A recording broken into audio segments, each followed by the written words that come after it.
Bonjour, je suis Raphaël Knafo, je suis coiffeur, perruquier et je suis installé dans ce salon depuis 52 ans. Quand j'étais scolarisé, la scolarité ne me passionnait plus beaucoup.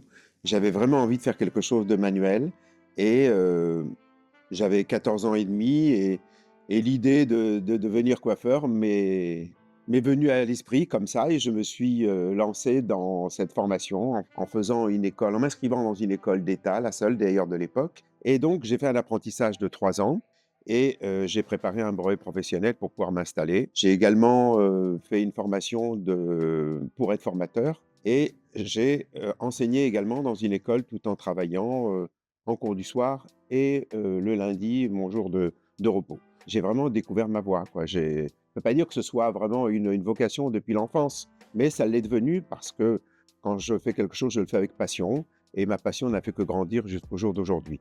Donc j'ai commencé, comment dirais-je, en tant que coiffeur dans différents salons et comme mon but était de m'installer, je me suis installé ici en 73. Entre-temps, j'ai eu l'occasion de répondre à une annonce d'une boutique qui ouvrait et qui vendait des perruques. Ils cherchaient un coiffeur. Et comme par curiosité pour découvrir différentes facettes de mon métier, même si c'est un métier différent, mais il y a quand même un lien important, c'est la matière. Donc j'ai travaillé dans cette boutique pendant 2 ans. La perruque s'était un peu démocratisée. On trouvait sur le marché des perruques en fibre synthétique, donc étaient beaucoup plus accessibles qui fait qu'il y a eu un engouement de la part des femmes qui se sont mises à acheter des perruques de plaisir de changer de tête. Alors, comment j'en suis venu à travailler pour le Crazy Horse? Eh bien, tout d'abord, dans la période où j'ai travaillé dans la perruque, dans ces 2 ans où j'ai travaillé dans la perruque, j'avais eu l'occasion de travailler pour le Casino de Paris. On avait eu un très gros contrat pour réaliser 126 perruques pour une revue de Zizi Jeanmaire et Roland Petit, qui étaient les chorégraphes et la danseuse iconique de l'époque, et tous les costumes et les perruques étaient signés Yves Saint-Laurent. Donc, ça a été pour moi la première expérience de perruque de spectacle pour laquelle je n'avais pas encore l'habitude, parce qu'il faut savoir qu'en perruque, je suis totalement autodidacte. Donc, j'ai réalisé pour Yves Saint-Laurent ces 126 perruques, toutes différentes, bien entendu. Et il était venu en personne. Alors, je cite souvent cette phrase parce que pour moi, elle est marquante dans ma carrière. Et il était venu en personne voir les premières perruques que j'avais faites. Je ne peux pas oublier, il m'a dit, c'est divin. J'avais 24 ans à l'époque, 25 ans. Ça a été pour moi vraiment un compliment inoubliable. Suite à ça, lorsque je suis venu m'installer ici, j'ai toujours voulu continuer dans ce domaine. Et donc, je suis venu m'installer dans ce salon. J'ai continué ma prospection pour des théâtres, des cabarets, des opéras. Et j'ai eu l'occasion d'apprendre que le perruquier qui travaillait pour le Crazy Horse à l'époque avait arrêté son activité. Donc, je l'ai appelé. Il m'a dit, écoutez, bah oui, mais bon, il en avait un peu assez, des problèmes de personnel, des problèmes financiers, etc. Donc, je lui ai dit, bah, peut-être que vous avez des clients qui cherchent un repreneur. Bah, il m'a dit, écoutez, on a envoyé tous nos clients déjà à des collègues, mais regardez avec le Crazy Horse. Ni une ni deux, je passe un coup de fil au Crazy Horse, je demande la direction et je tombe sur Sophie Bernardin, qui était la fille de Bernardin, fondateur du Crazy Horse, et qui avait repris la maison après le décès du père avec ses frères. Et donc, je me présente et elle m'a dit, bon, bah, écoutez, venez me voir. Alors, bon. Elle m'a dit, bon, bah, écoutez, j'ai demandé quelque chose à votre prédécesseur qui ne m'a jamais réalisé. Est-ce que vous pourriez me faire tel style de perruque? Je dis, oui, il n'y a pas de problème. Moi, si vous voulez, mon atout, c'est ce que je dis, c'est la transformation. Je peux, avec une perruque contemporaine, faire une perruque d'époque. Vous voyez, toutes ces perruques-là sont les perruques contemporaines, que je transforme des perruques longues qui n'ont aucune forme, et c'est du synthétique, donc le synthétique est délicat à travailler, et pour pouvoir donner ces formes-là, il y a des techniques qu'il faut bien maîtriser. Donc moi, je sors de là, je vais voir un de mes fournisseurs, et puis j'achète 2 perruques pour en faire une, parce qu'elle voulait quelque chose d'assez volumineux, et pour pouvoir le faire, il me fallait quand même plus de matière. Et donc, je l'appelle quelques jours après, je lui dis, écoutez, je peux venir dans 8 jours vous montrer un prototype. Elle me dit déjà, je dis oui, ce sera prêt. Bon, donc j'arrive le jour du rendez-vous pour lui montrer le prototype. Elle me dit, bon, écoutez, on va regarder ça sur scène. Je mets la perruque sur la danseuse, et elle me dit, c'est exactement ce que je veux. Donc, ça a commencé comme ça. Ensuite, je lui ai réalisé 7 perruques dans ce modèle et j'ai fait l'entretien des perruques existantes. L'entretien, ils le font eux-mêmes maintenant et sans problème parce que c'est vraiment des perruques qui sont très faciles en entretien. La matière a une mémoire de forme. la coupe est réalisée. Donc, une fois qu'elles sont lavées, on les laisse assécher tout simplement et elles reprennent exactement leur forme.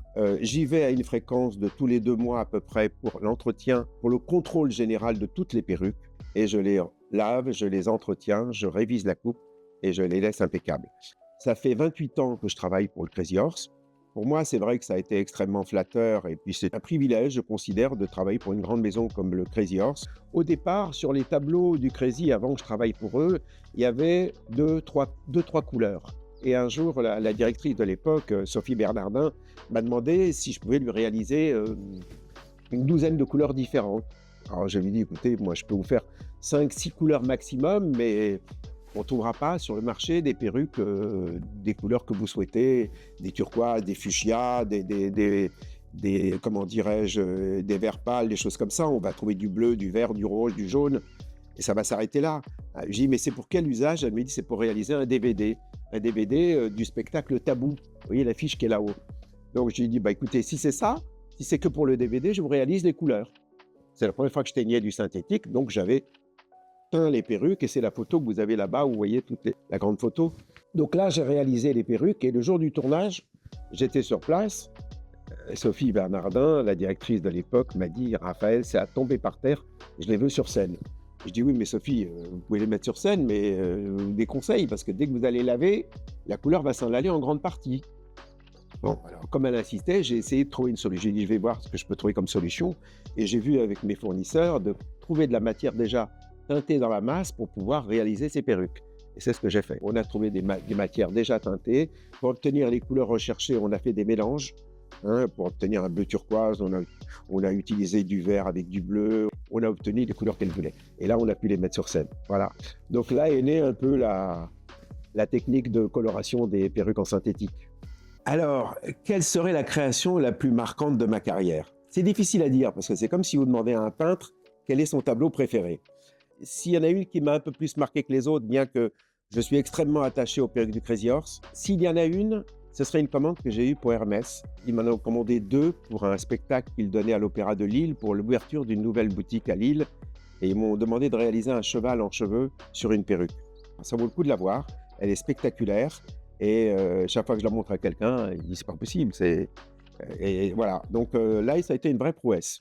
Alors j'en ai fait d'autres, bien sûr, mais celle-ci était peut-être un peu plus marquante, je dirais. Alors pour réaliser par exemple cette perruque pour Hermès ou des perruques d'époque comme ça, c'est difficile d'évaluer le temps parce que je travaille pas d'une manière continue. Moi, j'ai mon travail en salon, j'ai mes clientes et puis quand j'ai du temps de libre, je suis sur mes perruques. Ou alors le matin tôt, quand j'arrive, je suis sur mes perruques. Et j'évaluerai le temps passé peut-être à 4-5 heures par perruque, à peu près. Là, par exemple, je suis en préparation d'une perruque de 18e, une perruque d'époque. Je pars sur quelque chose de totalement brut. Vous voyez, le cheveu, à la base, il est long et il est bien entendu un peu plus raide que ça. Mais pour lui donner un peu de matière, moi, je le gaufre pour lui donner cet effet un peu vieilli en même temps et ça donne beaucoup plus de volume. Et les perruques d'époque, souvent, le cheveu avait cet aspect un peu frisotté. Donc là, elle est encore en préparation. Il y a, comme vous le voyez déjà, une structure qui a été installée en dessous pour donner de l'ampleur, parce que les perruques de cette époque-là nécessitent beaucoup de volume. Et pour ça, bien entendu, en crêpant, on ne peut pas obtenir un volume comme celui-là. Donc il y a une structure en dessous qui peut être faite de différentes manières, soit avec du crépon, soit avec un grillage que je couds sur la base de la perruque. Il y a différentes techniques. Ensuite, c'est habillé de cheveux. Ces cheveux sont mis en forme. Là, c'est une matière synthétique qui au départ était blanche et je l'ai teintée. Là, j'ai fait un petit mélange de couleurs avec des couleurs plus claires pour donner un peu de relief et de matière. Et encore une fois, aujourd'hui, je ne sais pas encore exactement comment elle va être faite, comment elle va être finie, mais ça viendra en la travaillant. L'idée finale va surgir et puis elle sera certainement aussi spectaculaire que les autres. Alors, celle-ci a une histoire. C'est une coiffure qui s'appelle la Belle Poule. La Belle Poule du nom du bateau du roi, qui a été l'une des perruques les plus emblématiques qu'a portée Marie-Antoinette. Il fallait que ce soit le plus spectaculaire possible, quoi. Les perruques étaient surdimensionnées à cette époque. Et pourquoi j'ai réalisé cette perruque? C'est une demande qui m'a été faite par une journaliste de TF1 pour célébrer l'année de Marie-Antoinette, puisque nous sommes dans l'année de Marie-Antoinette. Elle m'a demandé si j'acceptais de lui réaliser cette perruque pour qu'elle puisse faire un sujet dessus. Donc j'ai accepté de le faire et elle est venue ici avec une historienne. Voilà. Alors là aussi, il y a une prouesse, c'est qu'il s'agit de faire tenir comme il faut un bateau sur une perruque. Et une perruque, c'est relativement mou, donc il faut faire une base quand même assez solide et il faut surtout bien le fixer pour qu'il tienne. Il faut être aussi pas mal bricoleur quand même, en dehors du travail de la matière, il faut être bricoleur. Un professionnel préférera toujours travailler sur les cheveux naturels, toujours. Pourquoi? Parce que c'est une matière noble, c'est une matière qui se travaille à l'infini. On dit que le cheveu est imputrescible, ça veut dire que c'est une matière qui ne pourrit pas. Sur les cadavres, sur les momies égyptiennes, vous retrouviez les cheveux. Donc le cheveu résiste à des températures très élevées et vraiment rien ne vaut le cheveu. Mais quand on arrive à maîtriser le travail de la matière synthétique, on peut obtenir exactement le même résultat. Pourquoi aussi le synthétique plus que le naturel? En dehors du prix, il y a aussi une question de couleur. C'est-à-dire qu'il y a des couleurs, comme par exemple les perruques du Crazy Horse, on pourrait les réaliser en cheveux, mais on ne pourrait pas faire la diversité de couleurs des 14 couleurs qui existent actuellement en cheveux naturels. Pourquoi? Parce qu'un cheveu naturel, pour pouvoir le colorer dans des couleurs très vives, comme des rouges, des bleus, des verts, des fuchsias, il faudrait décaper la matière jusqu'à ce que le cheveu devienne blanc, et ensuite lui repigmenter avec une coloration, en sachant que dès que vous décapez un cheveu, vous avez quand même en grande partie altéré le cheveu. Ce cheveu se retrouve saturé, et lorsque vous le recolorez après, la couleur ne tient pas très longtemps. Par curiosité, je vais vous montrer à quoi ressemble une perruque en synthétique. Voilà. Là, vous avez une perruque en fibre synthétique. Que ce soit au toucher ou que ce soit à l'aspect, c'est exactement comme un cheveu naturel. D'abord, le gros avantage du synthétique, c'est la mémoire de forme. Comme je vous l'ai dit, vous la lavez, vous la laissez sécher, ça reprend impeccablement son pli sans avoir à la remettre en forme. Vous avez un cuir chevelu partout. Voyez, quand c'est posé sur la peau, vous avez un cuir chevelu partout. Ce sont des montures extrêmement légères avec une implantation frontale pratiquement du cheveu par cheveu qui est quasiment invisible. Et je vous dis, ces perruques-là, vous pouvez les froisser comme ça et ça ne craint strictement rien. Sinon, vous avez des perruques en cheveux naturels. Par exemple, ça, c'est du cheveu naturel d'origine indienne. Elle est longue, celle-ci, mais il y en a des plus courtes. Avec, pareil, ce qu'on appelle des laces frontales, c'est-à-dire que la bordure est implantée à la main sur du tulle. Ce tulle est coupé au ras. Et vous avez également partout un cuir chevelu, voilà. Alors là, vous avez aussi un choix de couleurs, de matière.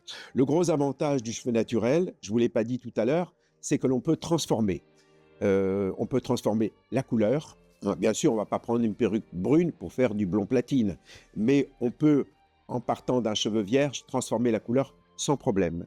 La foncer, l'éclaircir, faire des mèches, un balayage, ce qu'on veut. Là, elle est à l'état brut, elle n'est ni coupée, ni colorée. Alors, il se peut très bien qu'elle n'ait pas besoin de couleur. Voilà, ça vous donne une idée.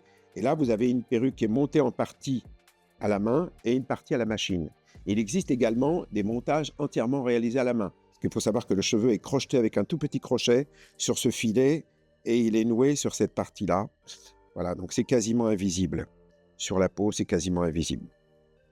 En fabrication de perruques, je pense qu'il n'y a rien d'autre. Mais par contre, un jour, j'ai eu une demande très particulière pour réaliser des perruques dans une matière que je n'avais jamais travaillée. C'est un jeune, comment dirais-je, qui était en formation à l'école Saint-Martin de Londres. Il s'appelle Benjamin Benmoyal.